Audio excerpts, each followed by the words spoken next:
ու շարունակելով այս միտքը, ինչի պետքա նաև ձեզ ենք խնդրում լրագրողներին մարդկանց, պետք է ցույց տալ այս իրավախախտումների, այս հանցագործությունների լայնածավալ, պարբերական ու սիստեմատիկ լինելը Հայաստանի Հանրապետությունում։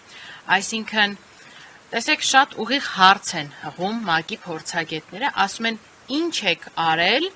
այս մարդկանց արդարացի փոխհատուցում տալու համար, երկար տեքստ են գրել են ոստիկանական գվարդիան ենք բարեփոխել, դատավորներին ենք վերապատրաստել եւ այլն եւ այլն։ Ասում են, չէ, ինչ եք արել փոխհատուցելու համար, արդեն պարզ է այդ կադրերից, որ անհամաչափ ուժ է կիրառվել, այս հարցերի պատասխանները չենք ստացել։ Եվ այս պարագայում նաև խնդրանքս է Հայաստանում գործող իրավապաշտպան կազմակերպություններին, հասարակական կազմակերպություններին, որ մի թողեք այս ամեն ինչի բեռը միայն փաստաբանների ուսերին, որովհետև փաստաբանների գործը այս օրերում առանձետել հեշտ չի եւ իրականացնել դատական պաշտպանություն եւ գնահատեցնել կալանավորներին եւ կազմել այդ բոլոր ներպետական փաստաթղթերը եւ այլն, այսինքն կոնկրետ մարդկանց իրավունքների սահմանափակման գործում զբաղվել, բայց նաեւ երբ որ հարցը վերաբերում է այս աստիճան լայնածավալ խախտումներին, խնդրանքս է, որ գոնե պահելով բազային մարդու իրավունքների հարգման սկզբունքները համագործակցենք իրար հետ։ Հիմա անցնենք այն հերթով այդ կառավարության հարց ու պատասխանին, այսինքն ինչեր են պատասխանել, փորձեմ ամփոփ ներկայացնել ու միանգամից կանցնենք, եթե հարցեր ունեն սրա, երևի հարց ու պատասխանի միջոցով ավելի հեշտ կլինի։ Ուրեմն, տեսեք, առաջին կարևոր հարցը, որ տալիս են ՄԱԿ-ի փորձագետները, ասում են մի հատ ընդհանուր գնահատեք, էլի, այս ինչ են ձեզ, այս ինչում են ձեզ մեղադրում։ Հունիս 12 եւ 18 արդարների գործ։ Հունիսի 12-ի մասով Հայաստանի Հանրապետության կառավարության մոտապես հետեւյալն են։ Ասում են, այդ մենք չէինք բռնություն գործադրում, այդ բռնարարները ցուցարարներն էին։ Ու որպես բռնարարության ամենացայտուն օրինակ ներկայացնում են Բագրատ Սրբազանի խոսքը, այն մասին ասում է, գրում են, կոչ է արել հանել սաղավարտները, ոստիկաններին։ Բացում ենք, ինչ է ասել իրականում, ասում է, տղաներ, կարիք չկա սաղավարտ կրելու, որովհետև այստեղ ձեզ ոչինչ չի սպառնում։ Ուղղակի ասում են, քանի որ շոկ է սաղավարտների տակ։ Եվ այս ամեն ինչը կառավարությունը պաշտոնապես ներկայացնում է որպես ապացույց, որ այդ ցուցարարներն են եղել բռնարար։ Շարունակությունն էլ ունի դա։ Հա, հետագայում նաև Նիկոլ Փաշինյանն է դրա մասին ազգային ժողովում խոսել։ Ասել, որ ես կազմակերպել եմ ներողություն տալու, ուղղակի շատ հետաքրքիր բառ է։ Ասելով, որ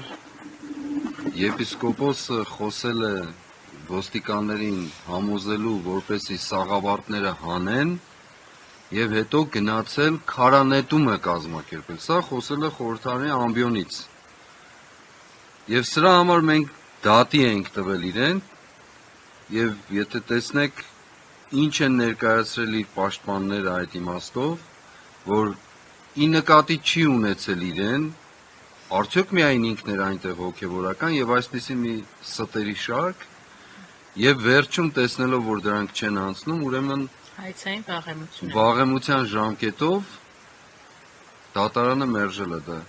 Սա է սրանց պատկերը, հիմա ներողություն խնդրեմ։ Այդ փաստը արձանագրել եմ որպես մեղադրանք մեր հանդեպ, որպես պատասխան ՄԱԿ-ի,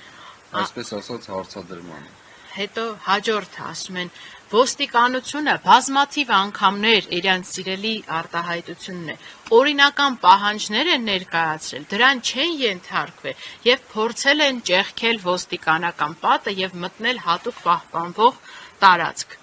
Մենք ընդհանրապես մի պատասխան ենք տվել սրան ՄԱԿ-ի փորձագետներին, ասենք խնդրում ենք ապացույց ներկայացրեք։ Խնդրում ենք այն ինչը որ ասում եք, տեսեք մենք եթե համեմատենք օրինակ մեր գրածները եւ կառավարության գրածները, գրեթե մեր ամեն նախադասության վերջում կա մի հատ footnote, հայերեն ոնց է